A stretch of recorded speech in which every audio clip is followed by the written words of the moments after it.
Hi,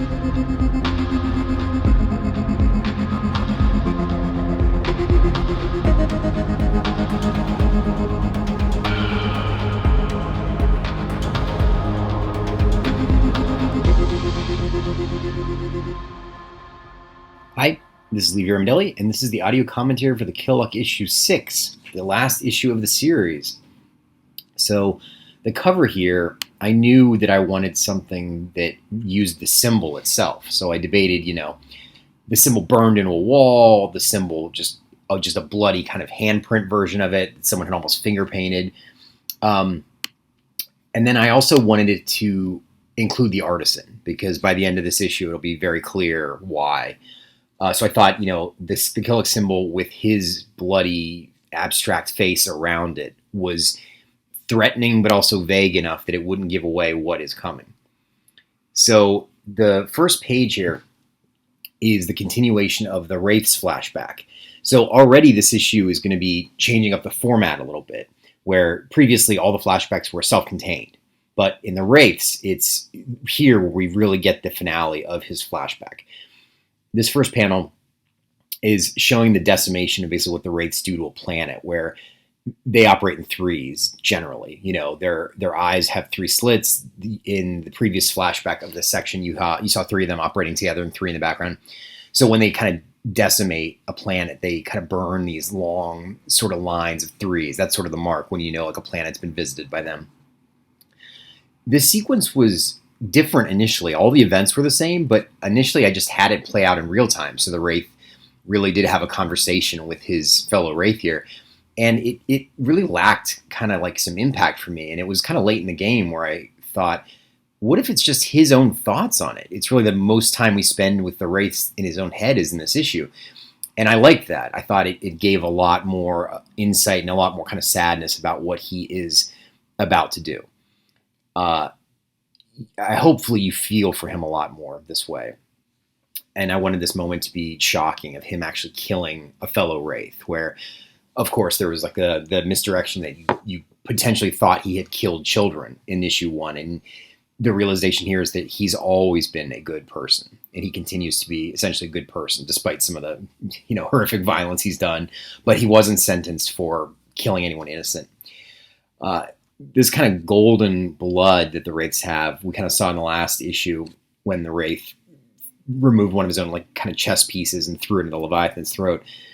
I wanted to get across the notion that the Wraiths are really different internally, that they have this sort of glowing light that's what they are made of underneath all the armor.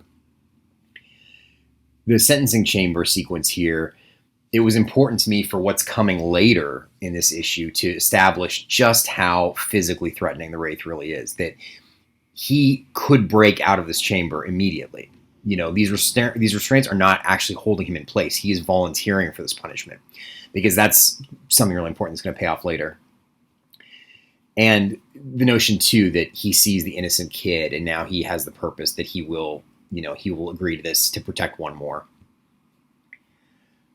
We return to the present here and wanted to get across the idea that this planet has kind of horrific storms and weather patterns. And I thought this rain would almost be like acidic rain. That's why they all kind of moved down into the bunker. This kind of desperation of two of them are really, the kid's physical body is gone. The labor's ripped in half. They're all sort of in a really bad place here. Next page here, we return to the Axial in her kind of ghostly form now, or angelic form. I like the notion that the laborer is in pain, and the others kind of think he's hallucinating, but he's not. He's actually talking to the Axial, who's radioing in. And I want to get a little bit of a resolution for this character's arc too, that the Axial feels like she helped people, even though she is intentionally the laborer lies to her about what happened to the kid, that she says that he's fine. And that gives her kind of a bit of a happy ending here before she fades off. This next page, I wish I had included this earlier in the series somewhere. I never quite found a place for it, but I like this notion that the artisan can't actually see the Wraith, that when he looks at him, he really just sees a white kind of shape, because that's another reason the Wraiths are so dangerous, is that their weaknesses are just not known. So they're physically strong, and then also there's really no data available on them, that they are sort of their own army in the galaxy. and they don't interact with the homeworld that often, really. This flashback sequence, the format here is different too, that the Wraiths flashback goes right into the Artisan's flashback, where the jumping back and forth hopefully should, if you're reading this, there should be a bit of tension now where you realize like, oh, this is not how things were in the past. We are learning a lot of information, and it should be a little bit ominous of what's coming. This building here on the homeworld, I wanted to avoid the sort of Coruscant super sci-fi city because we've seen that so often, even though I love Coruscant. So I thought, wouldn't it be cool if it was like maybe one of their homeworld buildings almost looks like the Sydney Opera House. It's round and smooth and on the water. I thought that was a much more unusual, kind of like Arrakis, and try to come up with a different type of city planet. And this is basically one of their elite buildings. So the top of the top works here. The Axial class will work here. The Artisan class will work here. And that's where we find our Artisan. This was very intentional that when this helper robot is late and he apologizes, the first thing the Artisan says is like, no worries, it happens. He gives a very friendly, very like warm response, because that's very different than how we've known the Artisan. The notion here is that he is hiding basically his true self, and he's smart enough to know that basically all the horrible things that he says to characters later, he's well aware that those are horrible things to say, so he hides that from his coworkers here. And he's been playing a very long con, basically, to get it close to a Wraith, which again is very unusual. Like they mentioned that there's only been one other time they can remember there's been a Wraith actually physically standing on the homeworld, where they tend to operate in deep space and they decimate planets. I was happy. I thought this shot came out here of the Artisan looking at the Wraith, and just the really kind of subtle, just his three kind of dark eye slits in the ice. I like the simplicity of that one. Then as the flashback continues, the helper bot, senses that there's something not right here, where the Artisan is just kind of sitting in this room, a room he shouldn't even be in, really. And this is a big further reveal of what the Artisan has been planning, where you should kind of get, like I was saying before, like an idea of where this is heading, hopefully. When the Artisan says to the friend here, like, I want you to know, like, I always liked you, and I actually considered telling you the truth about myself, but I guess you found out anyway. That's another kind of pointing to him hiding his true nature and his true intentions. This is an important little section here, because this is him making his own kill lock recipe, where he is electing to get sentenced by the kill lock, because he knows that will put him in close contact with the Wraith. And he also has, by this point, he has knowledge of what the other Artisan that died in the last issue, what that character knows, which is basically to body slip, to get inside another body, and to have your consciousness running that. So he's armed with that, and now he's about to be close to basically the ultimate body. This section is interesting, or rather important, because he picks the victims very carefully. So he picks the laborer who's a drinker, because he knows that'll be easy to handle, he thinks. He picks an attender robot and has a gambling issue. So that's also, he thinks, pretty easy. And he picks the Wraith. Now, all three of these are more durable classes. There's a very real reason why he did not pick an unfinished robot, because they're very, very physically vulnerable. And so when we get to the end of his flashback here, this is the one thing the Artisan did not plan, which is that at the last minute, the attender robot got replaced by the kid robot, which is now the Artisan is panicking, truly panicking, because if the kid dies, then they'll all die. And that was not what the Artisan intended going into this. So this is why also when the Artisan goes to the bar at the very first scene of issue 1, why he's getting a drink there is because he's just been like put down on this planet, and things are not going the way he planned. And now he's exiled and truly has the kill lock installed. So he takes a drink basically to relieve some pressure and some stress, because the kid being involved was not part of his plan. And that's also why the Artisan really resents the kid at the beginning of the series, because things would have gone so much easier and perfectly without the kid. Although ironically, the kid does really help them in issue 5 too. I wanted to get across this callback on the next page to a throwback to issue 1, where the laborer sort of motivates the Wraith by not even motivating this time around, but agreeing with the Artisan to save the kid.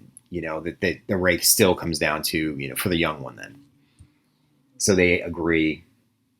This next page, it's meant to be a little vague, but that's supposed to be the dead Leviathan that the Wraith killed in the last issue. That's his head kind of rotting away in this acid rain on the surface. This is a little tender moment between the laborer and the artisan. I wanted a little bit of a silent moment between them, another kind of physical contact. They had a little moment in issue 4 when he touched his shoulder, and now, like that's you're close to someone, you touch them like that. And now this, when you actually hold someone's hand, that's a very human thing, especially when someone's basically dying or about to really give up their physical form. The next page here, this is the Wraith, or sorry, this is the artisan writing out instructions to the Wraith of how to install these processors. You can see on the right of that second panel, or that third panel, second panel, the little orange light is the laborer's processor, and the green light is the kids. The idea that the processors have the colors of their eyes. And I also like this little moment that the artisan, he's writing and he has really nice penmanship, because I thought, he's from the elite member class of their society. He would have really nice handwriting. I like little character moments like that. They're not important for the story, but I just enjoy those. This next page here, this is kind of, I wanted it to be a bit of like a heaven sequence, where the notion of you being reunited with a loved one that you thought you wouldn't see again. I had this image very early on of the kid with his back to the camera, and he turns around and he smiles, and he's fine. And so the Wraith and the laborer are reunited with the kid, and this bit of a happy moment, but then them noticing that something's not right, and they are in this kind of dreamlike, ethereal world. So now that the full scope of the artisan's secret plan has been revealed, I can tell you there's a couple clues along the way in the previous issues. In issue 2, after the laborer has his nightmare flashback of being sentenced, he walks onto the bridge of the ship they stole, and he asks the artisan what he's doing. The artisan says, I'm studying our brain processors to see how the kill lock works.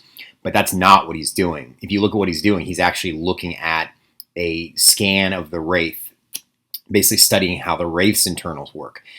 And that's, by the way, that is information he should not have, because it gets established later in this issue, or earlier rather, that when he looks at the Wraith, the artisan class, even them, they're designed to just see white shapes. So he's not supposed to be able to have access to this. And then also, there's a subtle line he says in issue 3, when on page 2 and 3, when you first see the bombed out planet of Hadrian, and the artisan's marveling at the damage, and he says kind of casually to the Wraith, if I could do the things you could. And it's meant to be kind of a funny thing, but it's literally what he is planning to do, is to use that strength to remake the galaxy. This was also an idea I had very early on of a splash page of the artisan's giant face just above the horizon line, that he is sort of this god in the sky now compared to them. The notion that he's driving the body, so that's why he's such a massive figure compared to them. And then this next page of their bodies, I want to take a moment to kind of mourn the lost physical bodies of what they had been through. And the Wraith, I wanted him kneeling as the artisan Wraith now, I wanted him kneeling as the sun rises. I thought that was, the idea of kneeling as a sun comes up, that you're about to stand up, I thought that was a powerful kind of creation visual, because this is a brand new sort of being.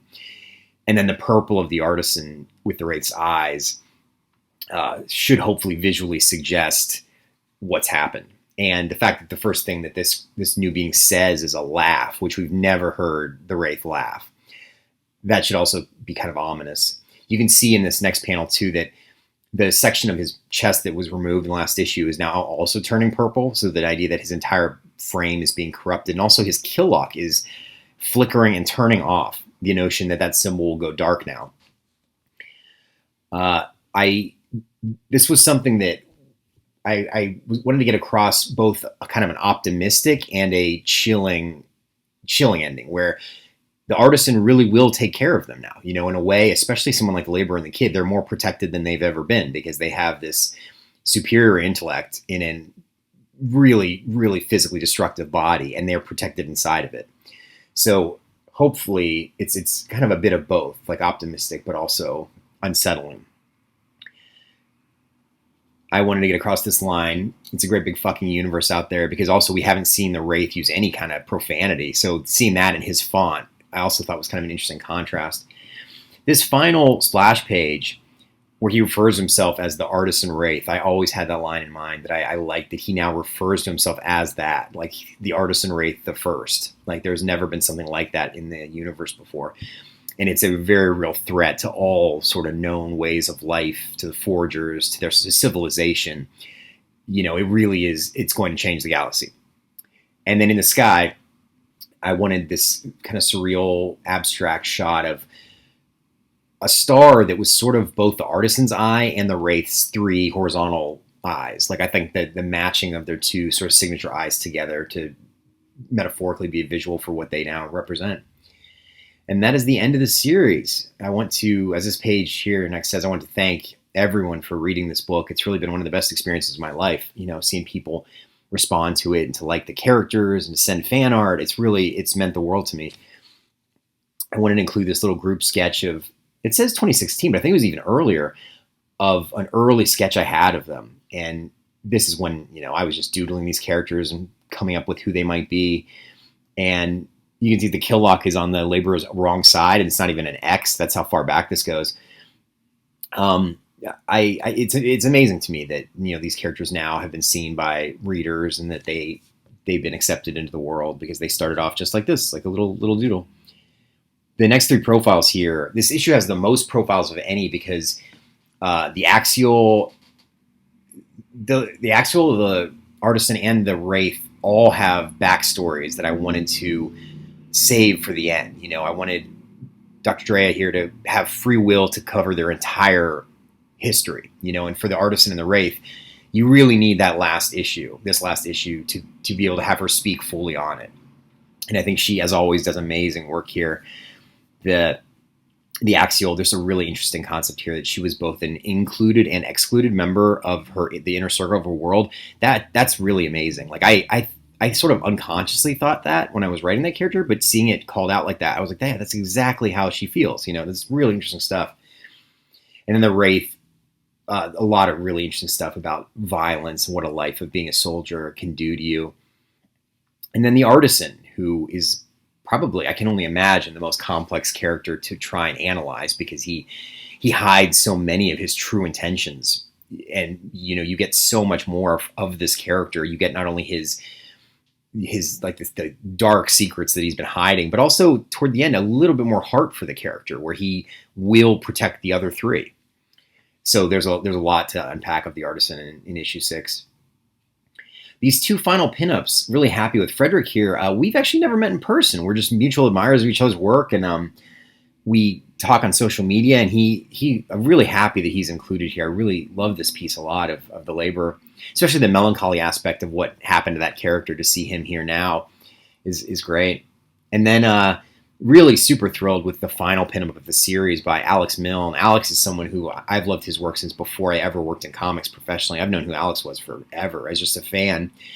And I was hoping, I was like, oh, Alex, if I would be honored if you could draw just even like a head sketch, because he's very busy. And when he turned this in, I couldn't believe it. It's super detailed, amazing. It's the entire cast. And just really happy that this is the final pinup, like by Alex. Like, it means a lot to me personally, and then just the execution of it is beautiful. I love seeing these characters in his style. And that is the end. I want to thank everyone once again for reading the books and corresponding with me. It's really meant everything to me, and also for listening to these commentaries. These have been really fun for me to record. I've certainly got a lot of enjoyment and learned a lot from movie audio commentaries, of like learning how character and story choices were made, design choices. And if you got something out of these commentaries, I really hope you have. I also would like to thank Brian Ward, who is the co-host of the Arkham Sessions. Brian's a great friend of mine. We would do these late night work sessions when I was working on the Kill Lock and he was working on his projects, and just a very supportive and encouraging friend in my life. And you know, having friends like that mean a lot with projects like this. It really kind of keeps you going when you don't know what the final result will be. And Brian also produces these commentaries, so I owe him a lot. So thank you, Brian, and thank you very much. I'll see you on the next project.